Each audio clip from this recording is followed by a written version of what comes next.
అందరికీ నమస్తే. ఈరోజు మనతో ఉన్నారు ప్రముఖ పొలిటికల్ అనలిస్ట్ కేఎస్ ప్రసాద్ గారు మనతో ఉన్నారు. మాట్లాడదాం సార్. నమస్తే. నమస్తే అండి. సార్, చాలా హాట్ టాపిక్గా ఇప్పుడు ఆంధ్రాలో కానీ ఇటు రెండు తెలుగు రాష్ట్రాల్లో కూడా చాలా హాట్గా వినిపిస్తున్నటువంటి మాట ఏంటి అంటే చంద్రబాబు గారు చేసినటువంటి వ్యాఖ్యలు. కర్నూలు సభలో లాస్ట్ అవకాశం అని చంద్రబాబు గారిని మాట్లాడిన మాటల్ని ఎలా చూడాలి? ఆఖరి అవకాశం చూడండి. ఎందుకంటే అడుగు తినిపోతున్నప్పుడు ఒక అవకాశంతో అన్ని అడిగిన దానికి మీరు మోసపోయారని అందరూ చెప్తున్నారు. ఈ దరిద్రాన్ని కూడా నిర్వర్తించుకోవడానికి కొత్తగా పుట్టిన ఈ జనసేన పార్టీ కూడా నాకు కూడా ఒక అవకాశం అంటున్నాడు. అలాంటప్పుడు ఇంకా ఆఖరి అవకాశం ఇచ్చి చూడండి. అప్పుడు ఏమవుతుందంటే మీరు గతంలో మర్చిపోయినట్టుకున్నారండి. 2020 విజన్ అన్న టైంలో చంద్రబాబు నాయుడు గారు ఎప్పుడైతే ఒక కాడి ఎత్తుకున్నారు, ఆంధ్రప్రదేశ్ అనే కాడి ఎత్తుకున్నప్పుడు ఒక ఫస్ట్ ఫ్లోర్ దాకా సెకండ్ ఫ్లోర్ దాకా కట్టి వదిలిన నేపథ్యంలో సబ్సిక్వెంట్గా రాజశేఖర రెడ్డి గారు గవర్నమెంట్ వచ్చి అది 4x100 రిలే టైప్లో ఆ బ్యాటిల్ పట్టుకొని పరిగెట్టడం చూసాం. మొదటి రౌండ్ కంప్లీట్ చేసిన చంద్రబాబు నాయుడు గారికి రెండో రౌండ్ నుంచి రాజశేఖర రెడ్డి గారు, ఇప్పుడు 4వ రౌండ్ పరిగెడుతున్న కేసీఆర్ గారిని చూస్తున్నాం. అది ఒక అభివృద్ధి మాడ్యూల్, ఒక సక్సెస్ఫుల్ ఫలాలు వస్తున్నాయి. దాంట్లోంచి వాళ్ళ కేసీఆర్ గారు రైతు బంధు పథకం ఇస్తామన్నా, దళిత బంధు పథకం ఇస్తానన్నా, అలా ఒక 30 years విజన్ పెట్టుకున్న ఆయన రాబోయే రోజుల్లో రాష్ట్రం ఖచ్చితంగా ముందుకెళ్ళాలి. ఇప్పుడు ఒక ప్రాస్పరిటీ అన్న డైమెన్షన్స్లో కనుక చూసుకుంటే ఇక్కడ సైబరాబాద్ ఉదాహరణకి కొండల్ని బండలు అంటారు, కొండలని కన్నా బండల్ని పిండి చేసి ఇవాళ చదును చేసి బిల్డింగ్లు కట్టిన నేపథ్యం చూసుకుంటే అదే సైబరాబాద్ కదా. అలా ఇవాళ అమరావతి అనే రాజధాని అన్నది నేపథ్యం అయినా సరే, అక్కడ డెవలప్మెంట్ మాడ్యూల్ క్రియేట్ చేద్దామన్నా సరే, ఏపీ అంతా సరే ఇండస్ట్రియల్ డెవలప్మెంట్ ఇవన్నీ చూసుకుంటుంటే జస్ట్ మొదలైందండి. ఆయనకి ఇచ్చిన 5 సంవత్సరాల అవకాశం 2014 నుంచి 19 లోపున 3.5 సంవత్సరాలు మాత్రమే పనిచేయడానికి వెసులుబాటు ఇచ్చారు. మొదటి సంవత్సరంన్నర ఇక్కడ హైదరాబాద్లో తగలడం, తర్వాత అక్కడ సంవత్సరంన్నర ధర్మ పోరాట దీక్షల ₹1 కూడా ఇవ్వని బీజేపీ ప్రభుత్వం మీద యుద్ధం, ఇవన్నీ కనుక చూసుకుంటే ఆయనకున్న నికరమైన 2.5-18 నెలల టైంలో ఓ పోలవరం 70% పైచిలక, అమరావతి రాజధానిలో తలదాచుకోవడానికి మీరు తాత్కాలిక రాజధానిలో నా వల్లకాడో పేరు పెట్టుకోండి, దానికి అనవసరం. ఇవాళ మీకు పరిపాలన సౌలభ్యం కలిగించింది అదే కదా. ఒక 4 ఇండస్ట్రీలు రాష్ట్రం అంతా, ఉదాహరణకి కియా మోటార్స్ కానీ, శ్రీ సిటీ కానీ, తిరుపతి పరిసర ప్రాంతాల్లో కానీ, కర్నూలులో 10,000 సోలార్ ఇది కానీ, అక్కడ ఉత్తరాంధ్రలో విశాఖపట్నం రాజధానిగా ఐటీ కంపెనీలు ఎన్ని వచ్చాయి, ఇవన్నీ చూస్తుంది. దాంట్లో కష్టాల్లో కూడా భగవంతుడు కూడా కనికరించాడు కదా. ఒకప్పుడు కరువు అంటారు, ఇంకోసారి తుఫాన్ల రూపంలో తితిలి అండ్ హుదూద్ తుఫాన్లతో వీటిలన్నిటిలోంచి కూడా తిరిగి పునర్వైభవం సంపాదించుకోవడానికి తర్వాత ఈ జగన్మోహన్ రెడ్డి గారు మాట తిప్పను మడం తిప్పను అన్న నేపథ్యానికి రత్నాల్ని పంచుతున్న దాంట్లో రాష్ట్రంలో ఉన్న ఆదాయ వనరులన్నిటికీ గండిపడి ఉన్నది కరోనా కారణంతో. అండ్ ఇంకోటి ఏంటంటే ఆయన తలతాకట్టు పెట్టి అప్పులు తీసుకొచ్చి ఎప్పటిముప్పుడుగా సంక్షేమ పథకాలు చేస్తున్నాడు. అభివృద్ధి అన్న పదానికి ఆమడ దూరంలో ఉన్నాం. అలాంటప్పుడు ఒక పెద్ద మనిషి తరహాలో ఉండి నాకు ఆఖరి అవకాశం ఇవ్వండి. తర్వాత వాళ్ళ అబ్బాయో లేకపోతే జగన్మోహన్ రెడ్డి గారు లేకపోతే పవన్ కళ్యాణ్ వీళ్ళు తప్ప ఇంకోటి పరిపాలించాలి రాష్ట్రాన్ని. ఒక గాడిలో కనుక పడింది అనుకోండి, అదే కదా హైదరాబాద్కి. ఇవాళ ఈయన అదేమంటారు, ఒక సంక్షేమ పథకాల రూపంలో 10 మందికి ₹10 ఇద్దామన్నా ఆదాయ వనరు క్రియేట్ అయింది అనుకోండి, తర్వాత అందరికీ సులువే కదా. అది మీ వల్ల కావట్లేదు కాబట్టి లాస్ట్ అండ్ ఫైనల్గా అవకాశం ఇవ్వమంటారు. ఎందుకంటే ఒక్క అవకాశం ఉన్నదానికి తలకాయ ఎలా వాచ్యందో చూశారు. అలాగే ఒక అవకాశం అడుగుతున్నవాడి వల్ల అనుభవ రాహిత్యంతో రాష్ట్ర ప్రభుత్వాలు మోసపోబోతుంది దానికి ఒక పెద్ద మంచిగా ఆఖరి అవకాశం అడుగుతున్నాడు. ఒక్క అవకాశం వేసేసి ఆఖరి అవకాశం అన్న దాంట్లో రాష్ట్ర పరిరక్షణ ఏ విధంగా కాబడుతుందో చూసుకోమనండి. ఎందుకు అంటే సమిష్టి ఆదాయం అన్నది పంచడంలో గతం నుంచి ఆయనకున్న అనుభవంలో డ్వాక్రా మహిళల రూపంలో చూసుకోండి, లేదంటే మీరు ఇవాళ సచివాలయ వ్యవస్థను క్రియేట్ చేయడానికి ముందే ఈ సేవలడిది మీ సేవలగా ఒక ఉపాధి కల్పనతో రాష్ట్ర ప్రభుత్వ పనులు యంత్రాంగం అవినీతి నుంచి నిరోధించడానికి చేసుకున్న వన్ ఆఫ్టర్ అనదర్ స్టెప్స్ ఇవన్నీ ఆయనకి తెలియనివి కాదు, కొత్తవి కాదు. సో వీటిలోంచి ఆఖరి అవకాశంగా ఇవాళ రాష్ట్రాన్ని ఒక గాడిలో పెట్టిన తర్వాత ఏ ప్రభుత్వమే రానివ్వండి రాష్ట్ర పరిరక్షణ అనేది జరుగుతుంది. ఆల్రెడీ కడుపులో కాలు పెట్టుకుని 2014లో ఏ విధంగా నిలువ నుంచి పడ్డామో, ఏ విధంగా మన అభివృద్ధిని ఎక్కడికక్కడ నిరోధకాలు క్రియేట్ చేస్తున్నప్పుడు వాటిలోంచి బయటపడలేని తరుణంలో ఆనాడు చంద్రబాబు నాయుడు గారు లాస్ట్ 16 నెలలకిను ఇప్పుడున్న 3.5 సంవత్సరాలు జగన్మోహన్ రెడ్డి గారికి ఏమైనా తేడా కనబడుతుందా మీకు? రాష్ట్ర స్థితిగతులు ఎక్కడ వేసిన గొంగలు ఎక్కడే ఉన్నాయి. ఆదాయ వనరులు అప్పటి నుంచి ఇప్పటికి ₹1 కూడా పెరగట్లే. ఎప్పటి ముప్పటిగా మీరు తీసుకున్న నవరత్నాల పథకాలు రాష్ట్రానికి పెనుభారంగా మారిన ఆదాయం లేని తరుణంలో ఎంప్లాయీస్ జీతాలు ఇవ్వలేని పరిస్థితి ఇవన్నీ చూస్తున్నాం కదా. సో అలాంటప్పుడు వీటిలన్నింటినీ కష్టాల్లో ఉన్నప్పుడు వాటిని రైట్ ట్రాక్లో పెట్టినప్పుడు తండ్రి స్థానంలోనూ పెద్ద మనిషిగా ఉన్న ఆయన అవకాశం అడుగుతున్నాడు. అవకాశాన్ని మీరిస్తే సద్వినియోగపడుతుంది రాష్ట్ర భవిష్యత్తు మీ పనాలకే కదా. ఇవాళ మీ పిల్లలందరూ వచ్చి హైదరాబాద్లో పనిచేయట్లేదు సమిష్టి రాష్ట్రంలో, ఎవరు కాదనగలిగాం.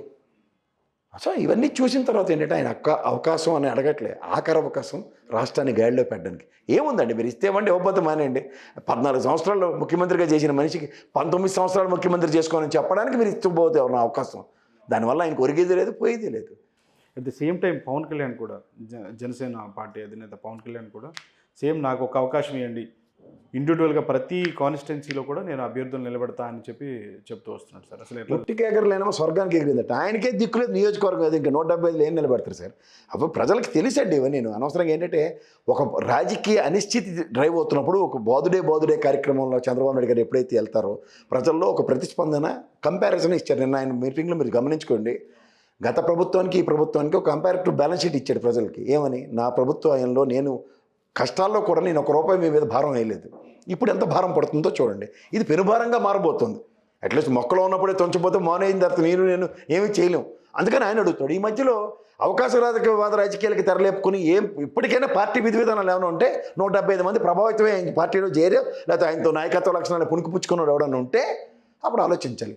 ఏమీ లేకుండా ఒక విధ్వంసకర రాజకీయాలకి తెరలేపుకుంటూ భావావేశంతో పుట్టిన పార్టీలో ఇవాళ నాకు కూడా ఒక అవకాశం అంటే ఏ భావాలను ఇచ్చేస్తూ తనతో పొడుస్తున్నవే కదా చెప్తున్నావు. నేను ఆఖరికి మొదటిసారి పొరపాటు ఏదో నోరు జారేమనుకుంటాం. నేను విజయనగరంలో కూడా అదే మాటలు కదా, నా చొక్కా పట్టుకుని చూడు. ఎవరు పట్టుకుంటారు చొక్కాలు? ఎందుకు పట్టుకుంటారు? ఇదేమైనా వీధితో గులా? మన ప్రజాస్వామ్యంలో ఉన్నాం, దేంట్లో ఉన్నాం? ప్రజాస్వామ్య విలువలు పరిరక్షించు. ఎవరు కదన్నారు? ఆ పడదానికి ఆయన ఏమన్నాడు, సంక్షేమ పథకాలు నేను కొనసాగిస్తానంటే ఆ పడదానికి నీ మార్పు ఎందుకు? ఆ మార్పు ఆల్రెడీ అక్కడ చూస్తున్నారు. అదే జనసేనలో అంటే ఆయన స్పష్టంగా ఇప్పటికీ కూడా ప్రజల నుంచి వస్తుంది ఏంటంటే సార్, కొంతమంది ఫాలోవర్స్ వరకు ఆయన్ని ఆదరిస్తున్నప్పటికీ కూడా, ఆయన వెంట నడుస్తున్నప్పటికీ కూడా కనీసం ఒక స్పష్టమైనటువంటి నిర్ణయం ఏం చేస్తాడు రాష్ట్రానికి అనేది చెప్పలేకపోతున్నారు అనేది బాగా అనిపిస్తుంది. తెలిస్తే కదండి అవగాహన రాహిత్యం. ఇప్పుడు ఎప్పుడైనా సరే మనం చదువుకున్నది, మన విజ్ఞత, మనకు రాజకీయ పరిధిలో సంస్కృతిలో పెరిగినప్పుడు అవన్నీ తెలుస్తాయి. ఎంతసేపు ఒక డిఫరెంట్ మాడ్యులేషన్స్లో ఒక టెంపరీ మాడ్యూల్లో చేద్దాం అనుకుంటే రాజకీయాలు అది కాదు. శాశ్వతంగా నువ్వు ప్రజా చిత్తశుద్ధితో ప్రజల కోసం కమిట్ అయి పనిచేసేది రాజకీయం. రాజకీయ నాయకులు ఇస్ నథింగ్ బట్ స్వచ్ఛంద సేవ. మనం ఏదో ఆపాదిస్తున్నాం, డబ్బులు తినిచ్చాడు, కాంట్రాక్ట్లో డబ్బులు, ఈ డబ్బులు సంపాదించడం కాదు. ఒక స్వచ్ఛందంగా చేసే సేవ. దానికి అర్థాలు పరమార్థాలు మారి ఉన్నాయి. ఇవాళ ఎవడైనా రాజకీయ నాయకుడు అంటే ఆయన ప్రజల కోసం, ఆ నియోజకవర్గ ప్రజల కోసం పరితపించేవాడు ఎవడున్నాడు ఈ రోజుల్లో? అది వేరే చర్చ. కానీ ఇక్కడ నువ్వు నాయకుడిని ఫస్ట్ తయారు చేయడం, వాడు ప్రైమరీ మోటో డబ్బులు ఎలా సంపాదించాలి, డబ్బులు ఎంత ఖర్చు పెట్టాలి, నా దగ్గర డబ్బుల్లో నాకన్నా ఈడెక్కువ ఖర్చు పెడుతున్నాడు, ఈ కంపారిజన్స్ ఎవరికి కావాలండి?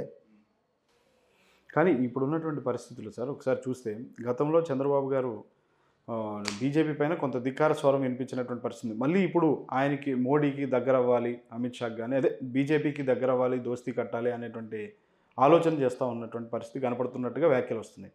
అది ఎంతవరకు ఫలిస్తుంది అంటారు? అసలు ఏమీ ఫలించదండి, అది అవసరం లేదు. ఎందుకంటే నరేంద్ర మోడీ గారు బీజేపీ ప్రభుత్వం గత బీజేపీ వాజ్పేయి గారు, అద్వానీ గారి టైప్ కాదండి. వీళ్ళు ఎంతసేపు సెల్ఫ్ సస్టైన్డ్, ఒక నేషనల్ లెవెల్లో ఉన్న ఒక కుచించిత భావాలతో ఉన్న ఒక రీజనల్ పార్టీ. అది ఎంతసేపు నేను అనే వ్యక్తి చుట్టూ పరిభ్రమించాలో చూసుకోవాలన్నది ప్రాంతీయ పార్టీ నేపథ్యం. మోడీ చుట్టే తిరగాలి రాజకీయం తప్ప ఇంకవన్నీ మహావృక్షం కింద ఇంకేం మొక్కం పెరగదంటారు చూడండి, అలాంటి నేపథ్యం ఉంది.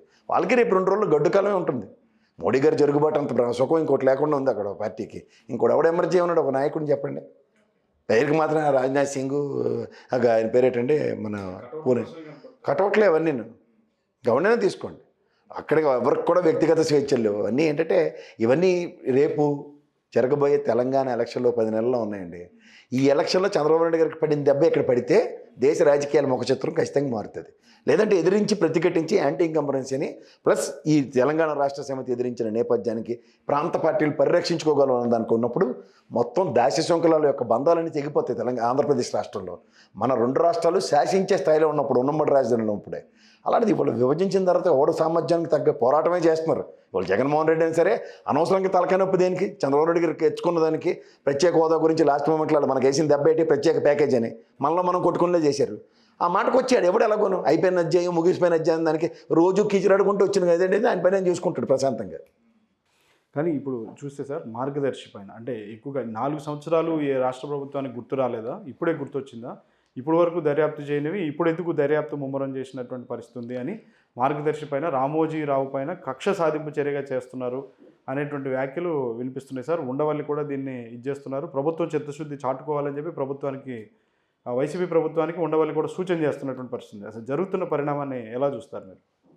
ఏమీ లేదండి, కొంతమంది రాజకీయ క్షేత్రంలో ఉనికిని కోల్పోయిన తర్వాత వాళ్ళు ఏం చేస్తూ ఉంటారంటే ప్రతిసారి వాళ్ళ లైమ్ లైట్లో ఉండడానికి పాశ్చంతకాయ పచ్చని రుద్దుకుంటూ ఉంటారు.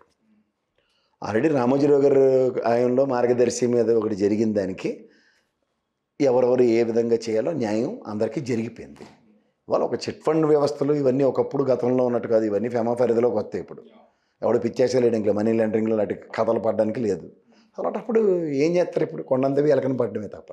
ఆ పాత కేసులు అంటారా, అవి నడుస్తూనే ఉన్నాయి. ఆనాటి టైంలో జరిగిన దానికి ఎన్ని ప్రభుత్వాలు మరీ చూడండి మీరే. రాజశేఖర రెడ్డి గారి గవర్నమెంట్లో జరిగింది, తర్వాత రాజశేఖర్ గారు, కిరణ్ కుమార్ రెడ్డి గారు, మరి చంద్రబాబు నాయుడు గారు, ఇప్పుడు వైఎస్ జగన్మోహన్ రెడ్డి గారు వచ్చారు. ఎవరేం చేస్తారు? చేయమనండి. ఏవి చేయని దానికి ఎందుకు ఊరికి అయిపోయిన పెళ్లికి బాధ్యాలు. అంటే ఆయన సెల్ఫ్గా ఉనికిని కాపాడుకునే ప్రయత్నం అంటారా? అంతే.